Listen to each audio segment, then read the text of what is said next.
Bienvenue sur Arte pour ce nouveau numéro du Dessous des cartes. Notre photo du jour nous montre une vision d'horreur ou une représentation réaliste de ce qu'est déjà ou sera demain la soirée type d'une famille, chacun devant son écran, smartphone, tablette, ordinateur pour envoyer des mails, télécharger un film ou se connecter sur les réseaux sociaux. Partout dans le monde, vous le savez, on assiste à une explosion du trafic Internet mobile, avec le sentiment que toutes nos connexions se font de façon virtuelle, sans fil, sans tuyau, sans rien.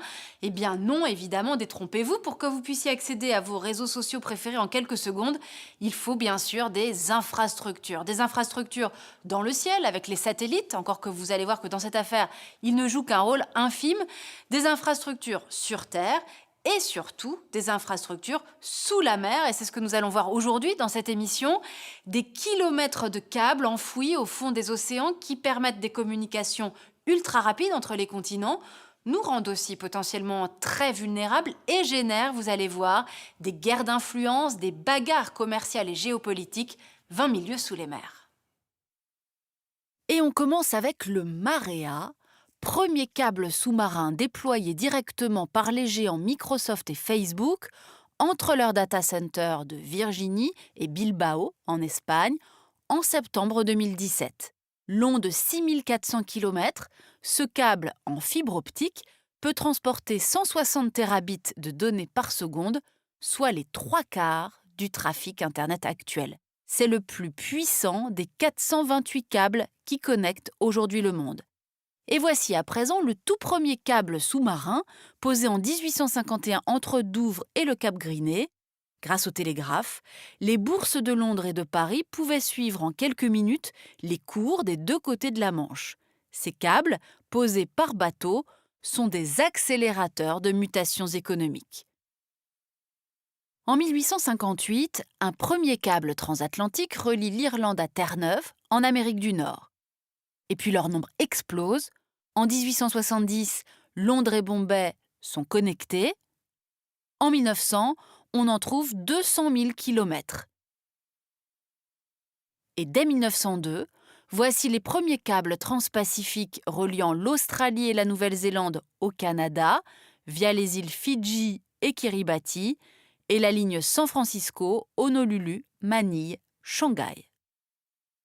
Pour gérer tous ces câbles, l'Union télégraphique internationale est créée en 1865, renommée ensuite Union internationale des télécommunications. Sa mission, assurer l'interconnexion de tous ces réseaux nationaux et répondre aux évolutions technologiques. Notamment en 1956, lorsqu'apparaît TAT1, le premier câble téléphonique. Et puis en 1988, nouvelle révolution, TAT8 est le premier câble à fibre optique entre la France, le Royaume-Uni et les États-Unis. Ces câbles aujourd'hui omniprésents hébergent un laser qui envoie ses ondes à un récepteur à l'autre bout. Les fibres ont la taille d'un cheveu humain, mais avec leur protection de silicone ou de plastique, les câbles ont l'épaisseur d'un tuyau de jardin. À partir d'un navire spécial, on les enterre près des côtes. On les pose au large, sur le plancher océanique. Le câble Ulysse entre Calais et Douvres fait une trentaine de kilomètres de longueur. Les transpacifiques dépassent, eux, 30 000 kilomètres. Alors, qui contrôle ce marché annuel de près de 2 milliards de dollars ? Eh bien, depuis les années 1990, ce sont quelques grands acteurs privés, le français Alcatel Submarine Network, l'américain TE Subcom et le japonais NEC. Les 428 câbles sous-marins actuels transportent 99% de nos données numériques, moins de 0,4% passent par les satellites.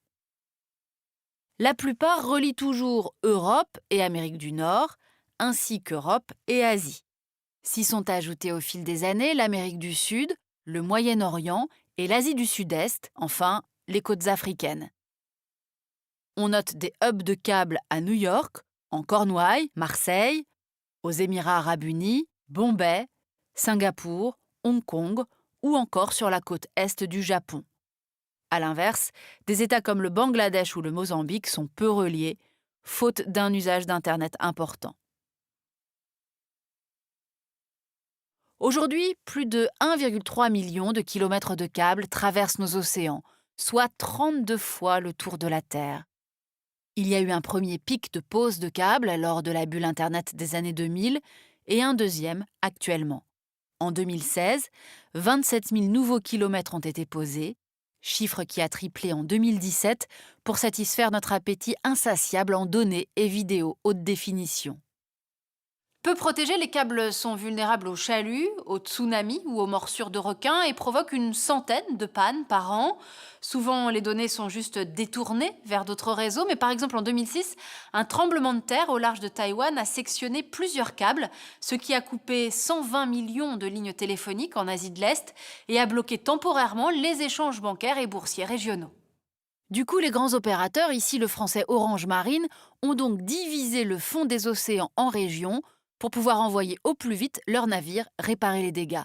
En raison de leur obsolescence, on les remplace également par des câbles plus puissants, indispensables au bon fonctionnement d'Internet. En effet, les flux de données ne cessent d'augmenter. En 1992, il circulait 100 gigaoctets de données par jour. En 2002, autant en une seule seconde. Et en 2016, en une seconde, on en transmet 260 fois plus. Le XXIe siècle a donc consacré l'importance de ces câbles sous-marins pour transporter nos données. Et par là même, ils sont devenus un enjeu majeur de puissance. Regardons les 3 grandes routes de flux de données en 2017. L'Amérique du Nord est reliée à l'Amérique latine, l'Europe et l'Asie. Même si les constructeurs de câbles ne sont pas américains, les États-Unis, inspirateurs d'Internet dans les années 70, sont au cœur de ces échanges. On y trouve 10 des 13 serveurs racines qui trient notre navigation Internet.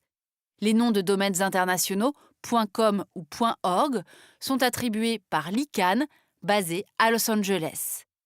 Les géants du web, Google, Apple, Facebook, Amazon, Microsoft, les fameux GAFAM, sont tous américains, avec des législations américaines.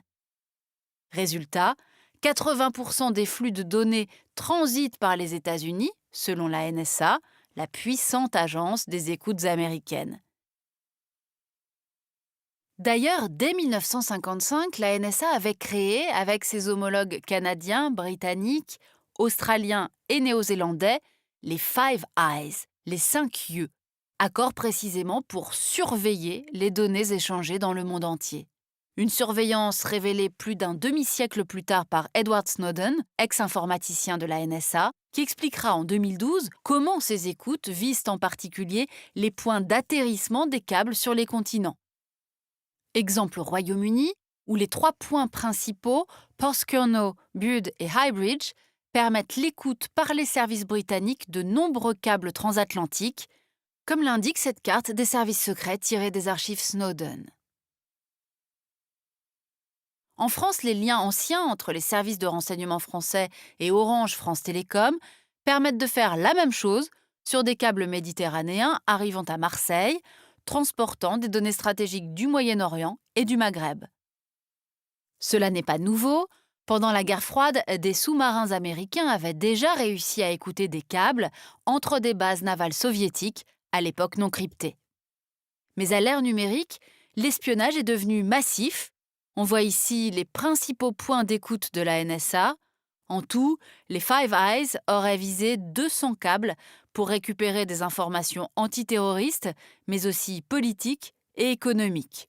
Furieux, le Brésil fait construire un câble direct avec l'Europe, sans passer par les États-Unis. Son coût, 185 millions de dollars.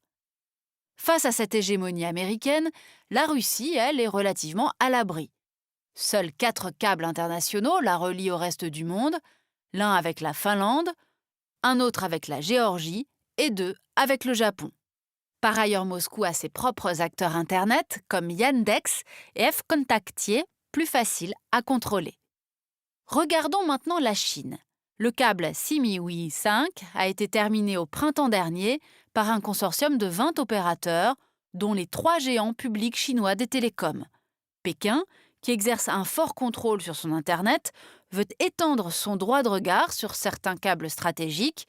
Simiwi 5 connecte l'Asie, le Proche-Orient et l'Europe. De fait, le groupe chinois Huawei s'est mis à construire et améliorer des câbles tous azimuts, notamment au Groenland, aux Maldives, aux Comores, entre l'Afrique du Sud et le Royaume-Uni, et même entre le Brésil et le Cameroun. En 10 ans, Huawei s'est hissé ainsi parmi les plus importants poseurs de câbles mondiaux. On ne connaît pas la proximité exacte du groupe avec l'État chinois, mais récemment, la construction d'un câble entre Sydney et les îles Salomon par Huawei a été rejetée par les autorités australiennes qui craignaient une perte de souveraineté numérique. Enfin, l'avenir nous prépare d'autres bouleversements, avec la présence grandissante des géants privés d'Internet sur ce marché, Google d'abord, mais aussi Facebook et Microsoft, qui cherchent ainsi à étendre leur emprise en installant leurs propres câbles. Il ne leur manquera ensuite que la fourniture d'accès, aujourd'hui encore entre les mains des opérateurs téléphoniques, pour contrôler plus tard l'ensemble de l'écosystème web. Fin décembre 2017, une actualité est sans doute passée un peu trop inaperçue. La Grande-Bretagne a tiré la sonnette d'alarme, une nouvelle menace pèserait sur les pays de l'OTAN et le danger proviendrait de la Russie que l'on soupçonnerait cette fois de fomenter une attaque sur les fameux câbles. Preuve supplémentaire s'il en fallait que ces câbles sont aujourd'hui un nouvel enjeu de puissance pour les États. Pour aller plus loin, publié chez l'Harmattan, Communication et débat public, les réseaux numériques sont-ils au service de la démocratie? Ainsi s'achève ce nouveau numéro du Dessous des cartes. Rendez-vous bien sûr la semaine prochaine, même endroit, même heure. Et d'ici là, n'oubliez pas notre site internet arte.tv. À bientôt.